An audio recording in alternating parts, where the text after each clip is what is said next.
Hey everyone, Alex from Sandro Says here. Welcome back to the weekly uniform wrap up. But first, trivia question. How many Oregon football jerseys does Alex own? Stay tuned to the end of the video to find out the answer. Let me know in the comments what you think it might be. Alright, so this week in uniform news from college football, North Texas. Gotta love this green. I wish that my New York Jets would have this green as their regular color, but for some reason North Texas pulls it off so well even when they're away. Florida State. Florida State went with a white helmet. Don't really see this from Florida State too often, and the way it went with the white numbers on the jerseys, even though that the pants were maroon also, I think it was an amazing look. And of course, the big story from the week. The biggest story in college football uniform news from the week was, of course, the Shoe Duck uniforms from the University of Oregon, my Ducks. These uniforms were honoring Bill Bowerman and Phil Knight's agreement and handshake changing Blue Ribbon Sports into Nike back in the 70s. Glad that these uniforms weren't a straight black. They had a lot of interesting colors to them. It was a gunmetal, a little gold here. The helmets were asymmetrical with both different types of wings on them. This uniform was probably tops of the year so far, but we have to see what Oregon comes out with later in the year. Moving to the NFL, the Ravens and the Lions. What a massive failure these teams were.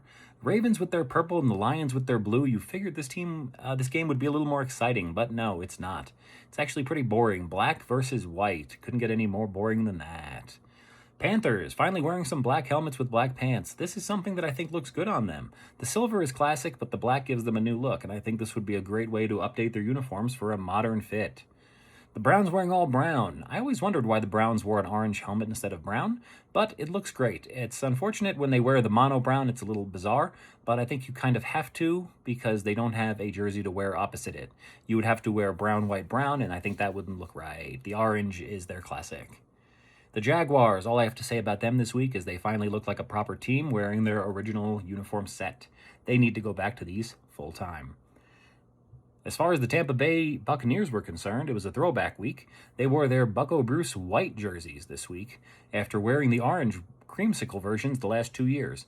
I, of course, prefer the creamsicle versions, but considering we've seen them twice in a row, it was nice to see the white versions. The Patriots also wore their Pat Patriot version this week, but I care less about that.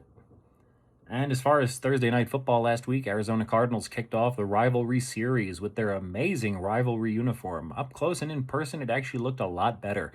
I will be looking to pick one of these up. Go Cardinals. Let me know what you thought in the comments. And by the way, I currently have 12 Oregon Ducks football jerseys. Pretty amazing. Thanks for tuning in. Let me know what you thought in the comments. I'll see you next week. And I have 12 Oregon Ducks football jerseys at the moment. Does not count basketball or lacrosse jerseys or the baseball one I think I might have somewhere in storage. See you later.